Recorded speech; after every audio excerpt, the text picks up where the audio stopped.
आप सबको जोहार। और आज है तारीख 13 नवंबर 2024 बुधवार, वोटिंग का दिन। तो वोट देने ज़रूर जाना। तो चलिए इसके अलावा फोकस करते हैं आज के बड़ी और प्रमुख खबरों की और शुरुआत करते हैं यहाँ पर पहली खबर से। पहली खबर यहाँ पर निकल कर आ रही है राजधानी रांची से, जहाँ पर झुम्मो के घोषणा पत्र में पेशा कानून लागू करने से लेकर वृद्धा, विधवा एवं विकलांग पेंशन को 2500 रुपये करने की बात कही गई है। इसे अलग अलग वर्गीकृत करते हुए पार्टी ने घोषणा पत्र जारी किया है। घोषणा पत्र में कहा गया है कि राज्य में पिछड़ा वर्ग कल्याण मंत्रालय का गठन किया जाएगा। पेशा कानून को पूर्ण रूप से लागू किया जाएगा। भूमि अधिकार कानून बनाकर सभी स्थानीय भूमिहीन परिवारों को भूखंड उपलब्ध कराया जाएगा। इसके अलावा यहाँ पर अगली न्यूज निकल कर आ रही है राजधानी रांची से, जहाँ पर कांटा टोली चौक पर नवनिर्मित सड़क को पेयजल एवं स्वच्छता विभाग ने क्षतिग्रस्त कर दिया है। पाइप में यहाँ पर लीकेज खोजने के लिए पेयजल विभाग द्वारा 10 मीटर लंबा और 3.7 मीटर चौड़ा और 3 मीटर गहरा गड्ढा सड़क में खोद दिया गया है। सड़क खोदने से पहले पेयजल विभाग ने जुड़कों को सूचना देने या अनुमति लेने की जरूरत भी नहीं समझी। सड़क पर बेतरतीब ढंग से गड्ढा किए जाने और मिट्टी फैला देने की वजह से पूरे दिन कांटा टोली नामकुम मार्ग पर जाम की जो स्थिति है वो बनी रही।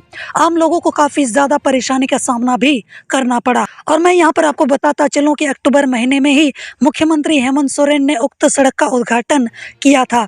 अब खोदे गए गड्ढे के रिस्टोरेशन में अगर गुणवत्ता का ध्यान नहीं रखा गया तो सड़क को पुराने और जर्जर हालात में जाने में ज्यादा देर नहीं लगने वाली है और भारी यातायात के कारण सड़क फिर से धंस जाएगी। अगली खबर, अगर आप राजधानी रांची के रहने वाले हो तो ये खबर आपके लिए है। मतदान के दिन यानी कि 13 नवंबर को 15 स्ट्रॉन्ग रूम की ओर सभी प्रकार के वाहनों का प्रवेश बंद करा दिया गया है। पिस्का मोड़वा तिलता चौक की ओर से आने वाले वाहनों का प्रवेश 15 की ओर 12 नवंबर को शाम 4 बजे के बाद ही बंद कर दिया गया है और वाहनों का प्रवेश अगले दिन सुबह 3 बजे तक बंद रहेगा, यानी कि 14 नवंबर को सुबह 3 बजे तक बंद रहेगा। और यहाँ पर यह भी बोला जा रहा है कि 13 नवंबर को सुबह 8 बजे से अगले दिन सुबह 3 बजे तक बड़े वाहनों का प्रवेश शहर में पूरी तरीके से वर्जित रहेगा। तो आप इस बात का ध्यान जरूर रखना। इसके अलावा यहाँ पर अगली न्यूज निकल कर आ रही है राजधानी रांची से, जहाँ पर झारखंड हाईकोर्ट ने सेना के कब्जे वाली 4.55 एकड़ जमीन की खरीद बिक्री से जुड़े मनी लॉन्ड्रिंग मामले के आरोपी अमित कुमार अग्रवाल की ओर से दायर क्रिमिनल रीट याचिका पर सुनवाई की और जस्टिस सुजीत नारायण प्रसाद व जस्टिस नवनीत कुमार की खंडपीठ में प्रार्थी की गिरफ्तारी को चुनौती देने वाली याचिका पर सुनवाई जारी रही, जहाँ पर मामले की अगली सुनवाई 26 नवंबर को होगी। इसके अलावा यहाँ पर अगली न्यूज निकल कर आ रही है, जहाँ पर झारखंड हाईकोर्ट ने साहिबगंज में पाइपलाइन जलापूर्ति योजना को शीघ्र चालू करने को लेकर दायर जनहित याचिका पर सुनवाई की, जहाँ पर chief justice MS Ramchandra Rao और जस्टिस दीपक रोशन की खंडपीठ ने सुनवाई के दौरान पक्ष सुनने के बाद राज्य सरकार को फ्रेश स्टेटस रिपोर्ट दायर करने का निर्देश दिया। साथ ही अगली सुनवाई के लिए यहाँ पर खंडपीठ ने 26 नवंबर की तिथि निर्धारित की है। इससे पूर्व प्रार्थी की ओर से वरीय अधिवक्ता राजीव शर्मा और अधिवक्ता ओम प्रकाश ने पैरवी की। वहीं राज्य सरकार की ओर से अपर महाअधिवक्ता आशुतोष आनंद ने पक्ष रखा। उल्लेखनीय है कि प्रार्थी सिद्धेश्वर मंडल ने जनहित याचिका दायर कर पाइपलाइन जलापूर्ति योजना को शीघ्र चालू करने की मांग की है और प्रार्थी का कहना है कि वर्ष 2009 से साहिबगंज में जलापूर्ति योजना पर काम हो रहा है, लेकिन वह अभी अधूरा ही है। इसके अलावा यहाँ पर अगली न्यूज निकल कर आ रही है बोकारो से, जहाँ पर CCL के खिलाफ चक्का जाम आंदोलन चुनाव के बाद, जहाँ पर बोला यह जा रहा है कि विस्थापित संघर्ष समन्वय समिति की बैठक करगली में हुई। चुनाव के बाद CCL के खिलाफ बेमियादी चक्का जाम आंदोलन करने की बात कही गई है। यहाँ पर वक्ताओं ने कहा है कि विस्थापितों की समस्याओं को लेकर मुख्यालय और क्षेत्रीय स्तर पर CCL प्रबंधन से कई बार वार्ता हुई, लेकिन वार्ता में तय किए गए बिंदुओं को लागू नहीं किया गया। चुनाव के बाद CCL के खिलाफ बेमियादी चक्का जाम आंदोलन किया जाएगा। इसके अलावा यहाँ पर अगली न्यूज निकल कर आ रही है, जहाँ पर लोगोबुरु घंटाबाड़ी धोरमगाड़ में 13 नवंबर से 3 दिवसीय अंतर्राष्ट्रीय संथाल सरना धर्म महासम्मेलन का आयोजन किया जा रहा है। तैयारियों को अंतिम रूप दिया जा रहा है। जिला प्रशासन और समिति तैयारियों को लेकर काफी जोर शोर से जुटी हुई है। टेंट सिटी, दरबार चट्टानी में पंडाल निर्माण आदि को तेजी से पूरा करने को लेकर कारीगर दिन रात काम कर रहे हैं। चौक चौराहों, गेस्ट हाउस, दरबार चट्टानी परिसर में विद्युत सजावट का कार्य जो है वो अंतिम चरण में है और यहाँ पर दर्जनों चयनित स्थानों पर सैकड़ों सीसीटीवी कैमरे भी लगाए जा रहे हैं, जो कि सुरक्षा के दृष्टिकोण से काफ़ी ज़्यादा ज़रूरी है। इसके अलावा यहाँ पर अगली न्यूज़ निकल कर आ रही है बोकारो से, जहाँ पर बेरमो के इंडिया गठबंधन प्रत्याशी कुमार जयमंगल ने सोमवार को कुरपनिया पंचायत, कश्मीर कॉलोनी, कुरपनिया मोड़ तथा खास महल क्षेत्र में सघन जनसंपर्क अभियान चलाकर वोट देने की अपील की। नुक्कड़ सभाओं में कहा कि 2012 में जब अतिक्रमण की आंधी कोयलांचल क्षेत्र में आई थी, उस वक्त राजेंद्र प्रसाद सिंह ने यहाँ रहने वाले लाखों लोगों को बेघर होने से बचाया था। आज कोल इंडिया के साथ साथ संविधान को बचाने के लिए लड़ाई हो रही है। जात पात, धर्म और माटी के नाम पर बांटने की बात कही जा रही है। ऐसी ताकतों को सत्ता से दूर रखना है। मुख्यमंत्री हेमंत सोरेन की ताकत की बदौलत बेरमो विधानसभा क्षेत्र में लगभग 1300 करोड़ रुपए की योजनाओं को धरातल पर उतारा है। इसके अलावा यहाँ पर अगली खबर निकल कर आ रही है, जहाँ पर झारखंड हाईकोर्ट ने असिस्टेंट प्रोफेसर के एसटी कोटा के अभ्यर्थी की नियुक्ति मामले में एकल पीठ के आदेश को चुनौती देने वाली अपील याचिका पर सुनवाई की, जहाँ पर chief justice MS Ramchandra Rao और जस्टिस दीपक रोशन की खंडपीठ ने पक्ष सुनने के बाद प्रतिवादी मनोज कुमार कश्यप को फ्रेश नोटिस जारी करने का निर्देश दिया गया है और मामले की अगली सुनवाई 10 फरवरी 2025 को होगी। इसके अलावा यहाँ पर अगली न्यूज़ निकल कर आ रही है, जहाँ पर राज्य के मुख्य निर्वाचन पदाधिकारी के रवि कुमार ने मंत्रिमंडल विभाग के अवर सचिव संजय प्रसाद श्रीवास्तव को आदर्श आचार संहिता के उल्लंघन के आरोप में तत्काल प्रभाव से निलंबित कर दिया है। साथ ही उनकी सेवा कार्मिक विभाग को लौटाने का निर्देश भी दिया है। चलिए समझ लेते हैं कि यहाँ पर मामला क्या है।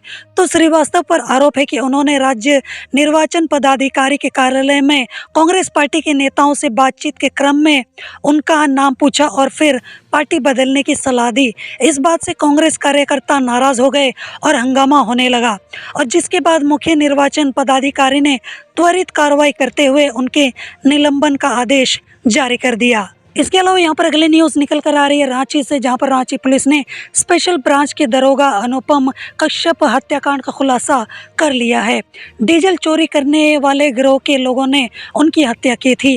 घटना के दिन दरोगा अनुपम कश्यप गिरोह के सदस्यों को डीजल चोरी करते देख चोर मचाने लगे। पकड़े जाने और गिरोह का भांडाफोड़ हो जाने के भय से गिरोह के लोगों ने उन पर 4 गोलियां चलाई, जिससे उनकी मौत हो गई।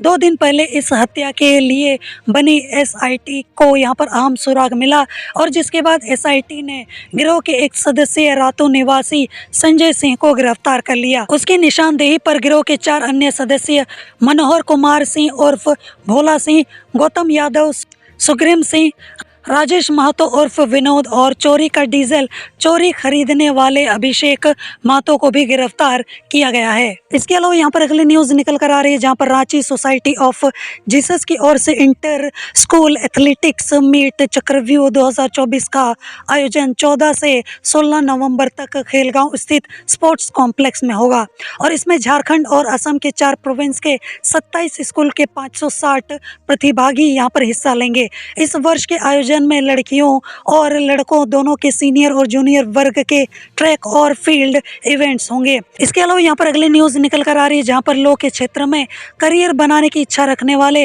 विद्यार्थी 1 दिसंबर को common law admission test CLAT 2025 में शामिल होंगे, जहाँ पर consortium of national law university की ओर से 15 नवंबर को परीक्षा का एडमिट कार्ड जारी किया जाएगा और यहाँ पर इसमें सफल विद्यार्थी क्लैट स्कोर के आधार पर लॉ संस्थानों में एडमिशन ले सकेंगे। इसमें रांची के 6 लॉ संस्थानों से बीए एलएलबी, बीबीए एलएलबी और यहाँ पर एलएलएम की डिग्री ले सकते हैं। इसमें national university for study and research in law Ranchi एकमात्र राष्ट्रीय संस्थान है जो कंसोर्टियम के अंतर्गत आने वाले 25 एनएलयू में शामिल है। वहीं अन्य 5 लॉ संस्थानों में एंट्रेंस टेस्ट के माध्यम से एडमिशन होगा। साथ ही क्लेट के स्कोर को भी वरीयता मिलेगी। इसके अलावा यहाँ पर अगली न्यूज़ निकल कर आ रही है जहाँ पर झुम्मो की प्रचारक कल्पना सोरेन ने अपना हेलीकॉप्टर रोके जाने का आरोप लगाया है। सोमवार को मौसाबनी के कोयली सूता में सभा के बाद हेलीकॉप्टर की बैटरी डाउन होने से कल्पना को आधे घंटे तक रुकना पड़ा, जिसके बाद क्षेत्र को नो फ्लाइंग जोन बताकर शाम 4 बजे तक हेलीकॉप्टर को उड़ान भरने से रोका गया। इस कारण कल्पना सोरेन को करीब 1 घंटा तक मौसाबनी में खड़ा रहना पड़ा। इस पर यहाँ पर उन्होंने नाराजगी जताई है। उन्होंने घाटशिला से ही वीडियो जारी कर कहा कि विपक्ष सरकारी मशीनरी का दुरुपयोग कर रहा है। हमें अनुमति नहीं दी जा रही है कि हम यहाँ पर जगन्नाथपुर, लातेहार और तोरपा में जाकर संबोधित कर सकें। मौके पर उन्होंने कहा कि इस चुनाव के माहौल में केंद्र सरकार अपनी कुनीति को चालू रखे हुए हैं और एक तो समय से पहले ये लोग चुनाव कराते हैं, फिर 5 चरण का चुनाव 2 चरण में कराते हैं। इसके बाद भी पहले चरण के चुनाव प्रचार का आखिरी दिन है तो भी ये हमारे आगे के कार्यक्रम को बाधित कर रहे हैं, चुनाव को प्रभावित करने का काम किया है। जनता इन्हें जवाब जरूर देगी। गठबंधन की सरकार को कोई रोक नहीं सकता है। इन लोगों ने जितना प्रपंच किया, हेमंत को जेल में डाला, लेकिन हम नहीं रुकेंगे। इसके अलावा यहाँ पर अगली न्यूज़ निकल कर आ रही है जहाँ पर असम के मुख्यमंत्री और भाजपा के झारखंड चुनाव सह प्रभारी हेमंता बिस्वा शर्मा ने बिरसा नगर के गुड़िया मैदान में जनसभा को संबोधित किया। उन्होंने झारखंड सरकार पर तीखे हमले किए और उन्होंने झारखंड में चल रही हेमंत सोरेन सरकार को लुटेरों, दलालों और माफियाओं के सहारे चलने वाली सरकार करार दिया और भाजपा प्रत्याशी पूर्णिमा साहू को भारी मतों से जिताने की अपील भी की। और इसके अलावा उन्होंने आगे भी कहा है कि झारखंड अब ऐसे मोड़ पर खड़ा है जहां से अगर हम आगे नहीं बढ़े तो हमारी गौरवशाली संस्कृति खतरे में पड़ जाएगी। हेमंत सरकार में तुष्टीकरण की पराकाष्ठा पार हो चुकी है। यह सरकार घुसपैठियों की सरपरस्ती में लगी हुई है। इसके अलावा यहाँ पर अगली न्यूज़ निकल कर आ रही है जहाँ पर झुम्मो के केंद्रीय महासचिव सुप्रियो भट्टाचार्य ने सोमवार को आरोप लगाया कि केंद्रीय गृह मंत्री अमित शाह ने आरोपी के पक्ष में जनसभा की है, जिस तिमाड़ विधानसभा क्षेत्र में वह एनडीए की उम्मीदवार को संबोधित कर रहे थे, उस पर एनआईए ने आरोप पत्र दाखिल कर दिया है। वह झुम्मो कार्यालय में पत्रकारों को संबोधित कर रहे थे और उन्होंने कहा कि हम सभी जानते हैं कि रमेश सिंह मुंडा की हत्या उग्रवादियों ने की थी और एनआईए ने ही जांच की थी। बाद में तमाड़ के पूर्व विधायक गोपाल कृष्ण पातार और राजा पीटर को गिरफ्तार किया गया था और फिलहाल वह अभी जेल से बाहर है। ऐसे उम्मीदवार को समर्थन देना बीजेपी पर सवाल खड़े करता है, जबकि उक्त प्रत्याशी पर एक मंत्री की हत्या का आरोप भी है। श्री भट्टाचार्य ने यह भी कहा है कि लोकसभा चुनाव के दौरान भी गृह मंत्री ने ईडी के एक आरोपी व्यवसायी के साथ तस्वीर खिंचवाई थी। आखिर यह चुनाव किस ओर जा रहा है? इसके अलावा यहाँ पर अगली न्यूज़ निकल कर आ रही है जहाँ पर बोकारो जिला के यूथ कांग्रेस के जिला अध्यक्ष रफीक अंसारी और जिला उपाध्यक्ष जिलानी अंसारी एवं बेरमो विधानसभा अध्यक्ष अफसर हुसैन समेत अन्य जिला पदाधिकारियों ने अपने पदों से सामूहिक रूप से इस्तीफा दे दिया है। यूथ कांग्रेस के जिला अध्यक्ष रफीक अंसारी तुपकाडी पार्टी कार्यालय में आयोजित प्रेस वार्ता में यह जानकारी उन्होंने दी और उन्होंने ये भी कहा है कि सभी का इस्तीफा झारखंड प्रदेश युवा कांग्रेस के प्रदेश अध्यक्ष अभिजीत राज को भेज दिया गया है और झारखंड प्रदेश विधानसभा चुनाव में अल्पसंख्यक समुदाय को उचित भागीदारी नहीं मिलने के कारण युवा कांग्रेस के पदाधिकारी जो है वो नाखुश हैं और इस कारण से उन्होंने यहाँ पर सामूहिक रूप से इस्तीफा देने का निर्णय लिया है। इसके अलावा यहाँ पर अगली न्यूज़ निकल कर आ रही है जहाँ पर बोकारो विधानसभा चुनाव में बीसीसीएल कर्मी और ठेका मजदूरों का वोट निर्णायक साबित होगा। बोकारो स्टील में 1800 अधिकारी, 8200 कर्मी और यहाँ पर 20,000 ठेका मजदूर कार्यरत हैं। इस तरह बीसीसीएल में कुल 30,000 कर्मी हैं। अगर प्रति परिवार 4 वोटर भी जोड़ा जाए तो कुल यहाँ पर 1,20,000 वोटर हैं और यह वोट जिधर भी जाएगा वह प्रत्याशी बोकारो 20 का अगला विधायक बन सकता है।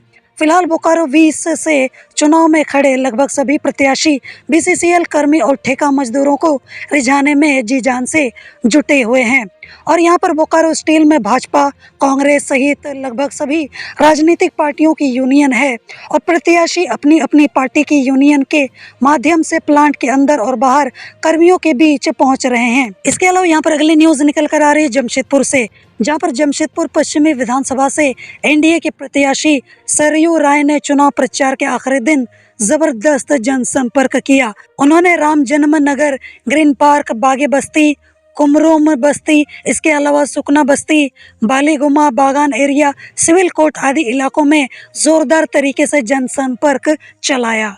इसके अलावा यहाँ पर अगली न्यूज निकल कर आ रही है, जहाँ पर घाटशिला के दाहीगोड़ा सर्कस मैदान में भाजपा प्रत्याशी बाबूलाल सोरेन के पक्ष में सोमवार को फिल्म अभिनेता सह भाजपा नेता मिथुन चक्रवर्ती ने सभा की और उन्होंने कहा कि भाजपा को 5 साल दीजिए, फिर चमत्कार देखिए। भाजपा जो कहती है वो करती है। घाटशिला से यहाँ पर भाजपा प्रत्याशी बाबूलाल सोरेन को जिताइए, वो आपकी हर समस्या का समाधान करेंगे। अगर भाजपा जीतती है तो घाटशिला दोबारा आकर समारोह करेंगे। इसके अलावा देर से घाटशिला आने पर मिथुन चक्रवर्ती ने लोगों से माफ़ी भी मांगी। उन्होंने कहा कि वे रांची हवाई अड्डे पर इंतजार कर रहे थे और यहां पर हेलीकॉप्टर मिलने में देर हो गई, जिस वजह से वो घाटशिला थोड़ा सा लेट पहुंचे थे। इसके अलावा यहाँ पर अगली न्यूज़ निकल कर आ रही है धनबाद से, जहां पर 18 नवंबर से एक सप्ताह के लिए कृषि बाजार समिति में कारोबार ठप रहेगा। 23 नवंबर को मतगणना के बाद दूसरे दिन 24 नवंबर को बाजार समिति खुलेगा। इस दौरान बाजार समिति में अनाज की आवक ठप रहेगी। हालांकि फल की मंडी बाजार समिति के ठीक पीछे कुर्मीडी के पास लगेगी। और मैं आपको बता दूं कि विधानसभा चुनाव को लेकर कृषि बाजार समिति प्रांगण में स्ट्रांग रूम और मतगणना केंद्र बनाए गए हैं।